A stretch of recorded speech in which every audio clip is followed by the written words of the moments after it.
मैंने पिछली कक्षा में बिहार के झील और गर्म जलकुंड पर चर्चा कर लिया है। मैं इस चैप्टर में एक छोटा सा टॉपिक फिर से लाया हूँ। इस छोटा सा टॉपिक का नाम है बिहार के प्रमुख जलप्रपात।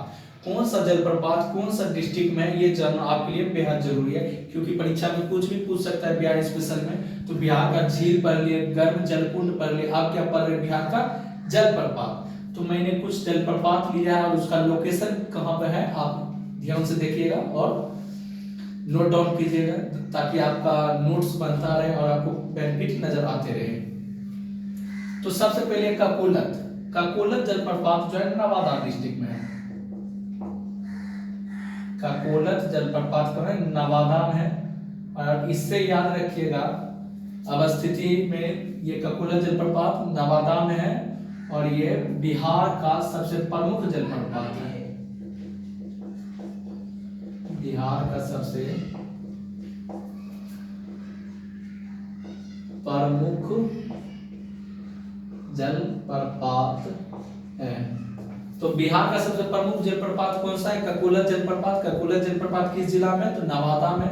इसका मुख्य लंबाई की बात कीजिएगा तो टोटल 47 मीटर है, लेकिन मुख्य लंबाई की बात कीजिएगा तो वो 24 मीटर आता है। आप देख लीजिएगा, ये डाटा गलत भी हो सकता है, लेकिन मुझे जहां तक याद है मैं ये बताएं। धुआंकुंड रोहतास डिस्ट्रिक्ट में है। शुक्ललहरी भी रोहतास में है और राकी कुंड भी रोहतास में है और देवदारी भी कहां है? रोहतास में है। फिर है दुर्गावती। अब दुर्गावती काकोलत के बाद सबसे ज्यादा अगर इंपोर्टेंट है तो वो दुर्गावती है। क्यों? दुर्गावती से परीक्षा में पूछा जाता है ये कौन सा डिस्ट्रिक्ट में है? तो दुर्गावती कैमूर डिस्ट्रिक्ट में है। दुर्गावती किस डिस्ट्रिक्ट में? तो कैमूर डिस्ट्रिक्ट में है। करकट जलप्रपात कहाँ है? तो करकट जलप्रपात भी कैमूर में है। करकट जलप्रपात कहाँ है? कैमूर में। आप फिर से देख लीजिएगा, काकोलत जलप्रपात नवादा डिस्ट्रिक्ट में है, जो कि बिहार का सबसे प्रमुख जलप्रपात है। बिहार का सबसे प्रमुख जलप्रपात कौन हो गया? काकोलत, जो कि नवादा में। धुआंकुंड कहाँ है? तो धुआंकुंड रोहतास में है। शुक्ललहरी कहाँ है? तो रोहतास में है। राकी कुंड कहाँ है? तो रोहतास में। देवदारी कहाँ है? तो रोहतास में। दुर्गावती काकोलत के बाद सबसे ज्यादा इंपोर्टेंट है। दुर्गावती कैमूर डिस्ट्रिक्ट में। करकट भी कहाँ है? कैमूर डिस्ट्रिक्ट में। तेलहर कुंड कहाँ है? तो कैमूर डिस्ट्रिक्ट में है। तेलहर कुंड कौन सा डिस्ट्रिक्ट में है? तो कैमूर में। ओखरी कुंड किस डिस्ट्रिक्ट में है? तो कैमूर में। आप देखिए, आप जो है पूरी तरह से अच्छा से नोट्स बनाइएगा और उस नोट्स में जो है पूरी तरह से मेकिंग कीजिएगा। खुद पे मेहनत करना जरूरी है, जिससे कि आपको लास्ट में आप भी मेरे तरह बिगिनर को पढ़ा सके। तो देख लीजिए, सबसे पहले क्या है? काकोलत। मैंने झील और गर्म जलकुंड पर क्लास ले लिया है। अब ये किस पे है? जलप्रपात पे। तो काकोलत कहाँ है? तो नवादा डिस्ट्रिक्ट में। ये सबसे ज्यादा महत्वपूर्ण है। काकोलत किस डिस्ट्रिक्ट में? नवादा में। और ये बिहार का सबसे प्रमुख जलप्रपात है। ये बिहार का सबसे प्रमुख जलप्रपात है।